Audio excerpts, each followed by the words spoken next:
Bonded warehouse, back to back এগুলো সব বিএনপির করে, আপনারা তো জানেন, এগুলো বলার দরকার নেই। বিএনপির পলিটিক্স হচ্ছে প্রাইভেট সেক্টর লেড গ্রোথ, অর্থাৎ ব্যক্তিখাত চালিত অর্থনীতিতে আমরা বিশ্বাস করি, বিএনপি বিশ্বাস করে। এই জন্য ব্যাক টু ব্যাক এলসি করেছি আমরা, আপনার বন্ডেড ওয়্যার হাউস আমরা করেছি ব্যবসাকে সহজ করার জন্য। আগামী দিনে আরও সহজতর করার জন্য যতগুলো পদক্ষেপ নেওয়ার দরকার আমরা সেই পদক্ষেপ নেব, আমি আপনাদেরকে আশ্বস্ত করছি ইনশাআল্লাহ। এবং আপনাদের পক্ষ থেকে যেটা আমি বলেছি, আপনাদের ক্যাপাসিটি বিল্ডিং করেন যাতে করে আপনাদের সাথে আমাদের কাজ করতে সহজ হয়।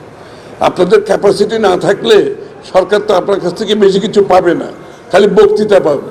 এই যে স্টেজে দাঁড়িয়ে বক্তৃতা দিয়ে কোনো লাভ নাই। আমরা চাই এক্স্যাক্ট প্রবলেমগুলো কোথায়, উইকনেসগুলো কোথায়, কীভাবে এগুলো আমরা ডিরেগুলেট করতে পারবো, আমরা লিবারালাইজ করতে পারবো। এই কাজগুলো আপনারা করেন। আর প্যাকেজিং ইন্ডাস্ট্রির সম্বন্ধে আবারও বলছি, sky is the limit. Packaging industry অনেক বড় গ্লোবাল অপরচুনিটি আছে। আজকাল প্যাকেজিং প্রোডাক্টের চেয়ে প্যাকেজিংয়ের অ্যাট্রাকশন অনেক বেশি। আমরা যখন একটা প্রোডাক্ট কিনি এখন, ওটার প্যাকেজিং এমনভাবে করে যে প্রোডাক্ট দেখার আগে প্যাকেজিং থেকে আমরা খুশি হয়ে যাই। সুতরাং প্যাকেজিংয়ের ডিমান্ড, রিকোয়ারমেন্ট, প্যাকেজিংয়ের স্ট্যান্ডার্ড কিন্তু অনেক বাড়ছে। আপনারা এটা একটু স্টাডি করেন, করে আমি মনে করি গ্লোবালি আপনারা প্যাকেজিং, গার্মেন্ট যদি 50 বিলিয়ন করতে পারে, আপনারা 50 বিলিয়ন করতে পারবেন, আমি আপনাদেরকে বলছি। এই আপনারা সিরিয়াসলি যদি দেখেন প্যাকেজিং ইন্ডাস্ট্রিতে আপনার ব্যাক টু ব্যাক ঠিক আছে, দেশের মধ্যে করছেন, ডোমেস্টিক সাপ্লাই এক্সপোর্ট করছেন ঠিক আছে, মাত্র 1.5 বিলিয়ন মতো বাইরে করছেন।